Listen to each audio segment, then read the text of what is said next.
প্রথমে গ্যাসে কড়াটা বসিয়ে দিলাম, জল দিয়ে দিলাম।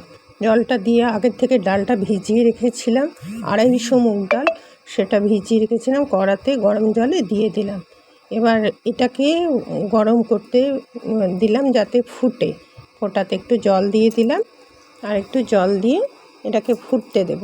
কিছুক্ষণ ফোটার পর কিছুক্ষণ হওয়ার পর নুন দিয়ে দিলাম। নুন দিয়ে এটাকে এবার ফুটতে দেব। ফোটার পরে দেখুন অনেক ইম্পিউরিটিস বেরিয়েছে, এগুলোকে তুলে ফেলে দিতে হবে।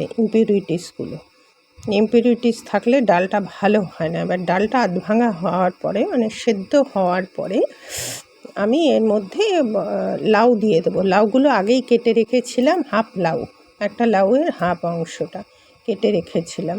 ডাল অনুযায়ী দেবেন। এবার এটা সেদ্ধ হওয়া পর্যন্ত অপেক্ষা করব। এটা একটু সেদ্ধ হয়ে গেলে পরে হলুদ দিয়ে দিলাম। হলুদ দিয়ে এটাকে একটু বয়েলড হতে দিলাম, একটু জল দিয়ে দিলাম, দিয়ে এটাকে বয়েলড হতে দেব। সেদ্ধ হয়ে যাওয়ার পরে এবার দেখুন সেদ্ধ হয়ে গেছে, লাউ সেদ্ধ হয়ে গেছে, নামিয়ে দিলাম। নামিয়ে দেওয়ার পরে অন্য আরেকটা কড়া বসিয়ে দিলাম।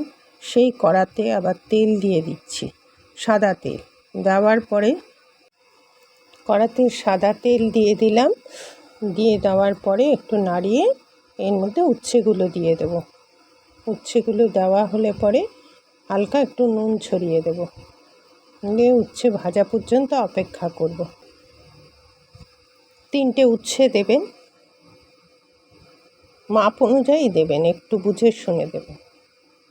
মানে প্রসেসটা এটা।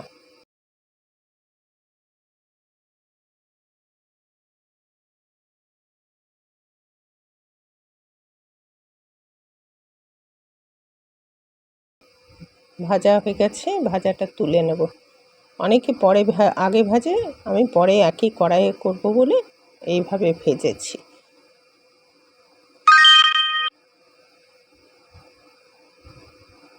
ভাজা হয়ে গেলে এবার কড়ার মধ্যে আমি 2টো তেজপাতা দেব,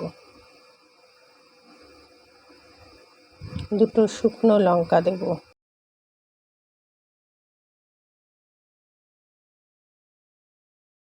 মেথি 1 চামচ, আর 1 চামচ রাঁধুনি দিলাম, একটু নারকেল কোড়া তুলে দিলাম, দিয়ে নাড়াচাড়া করে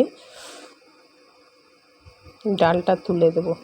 ডালটা তুলে দিলাম। এবার ডালের মধ্যে একটু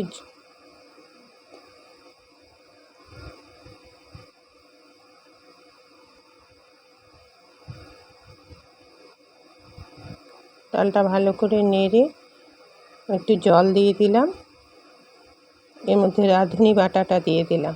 1 চামচ রাঁধুনি বেটে রেখেছিলাম, 1 চামচ আদা বেটে রেখেছিলাম। এর মধ্যে 1 চামচ রাঁধুনি, 1 চামচ আদা বাটা দিয়ে দেবেন। দেওয়ার পরে এটাকে নেড়ে আরেকটু জল দিয়ে দিলাম। এবার ফুটতে দেব।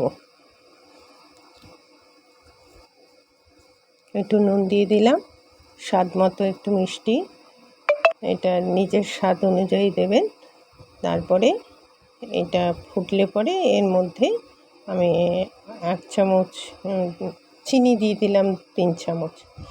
এবার এটাকে নাড়ার পরে এটা নামাবার আগে উচ্ছেটা দিয়ে দিলাম, এবং 1 চামচ ঘি দেব, আর 1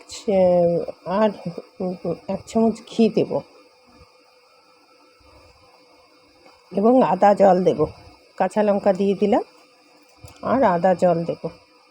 তাহলেই আমার ডালটা হবে। আদাটাকে গুলে জলে দিয়ে রেখেছিলাম।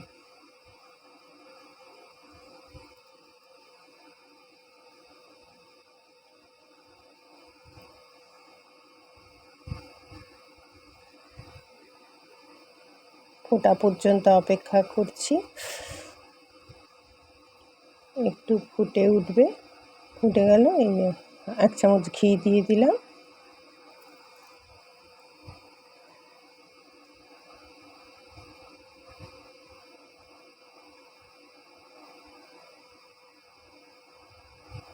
আদা জলটা দিয়ে দিলাম।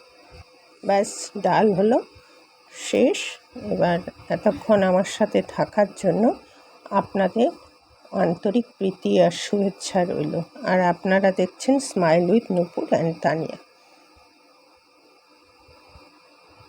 একটু অপেক্ষা করে আপনারা নামিয়ে নেবেন, নিজের মতন করে পরিবেশন করবেন। দেখুন প্রায় ফুটে এসছে। এটা গরম ভাতের সাথে খাবেন বেগুন ভাজা দিয়ে আর একটা কাঁচা লঙ্কা। ডাল আমার শেষ।